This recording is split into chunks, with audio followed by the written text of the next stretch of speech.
నిండా 400 గడపలేని మా ఊర్లో 11 చర్చిలు కట్టారు. నిత్యం మైకులతో ఏంటేంటో శోకాలు, కన్నీటి ప్రార్థనలు అంట శోకాలు తీసు. ప్రార్థన చేసేవాడు సంతోషంగా చేయట్లేదు, ఏడుస్తూనే చేస్తాడు. వినే మాకు నరకం. మా గ్రంథాలను విమర్శిస్తూ, మా పురాణాలని, శ్లోకాలని, వక్ర భాష్యాలు చెప్తూ ఇన్నాళ్ళు మా ధర్మాన్ని అనేక రకాలుగా అవమానించారు. ఇప్పుడు మీకు మొదలైంది. అయినా అద్దాల మేడలో కూర్చుని నిన్నాళ్ళు మా మీద రాళ్ళలా వేశారా?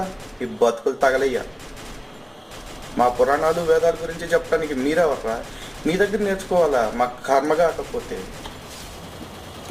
మాకు వేదాలు, శ్లోకాలు రావేమో కానీ మా గురువులు, ఆచార్యులు, మఠాధిపతులు, పీఠాధిపతులు దయ వల్ల మ్యాక్సిమం అవగాహన అయితే ఉంది. మీరు మా గ్రంథాల గురించి సొల్లు ఆపి మీ గ్రంథాల్లో ఉన్న సొల్లుని చెప్పుకుంటూ గడిపేయండి. ఇన్నాళ్ళు రాజకీయ నాయకులకు మొరపెట్టుకుంటే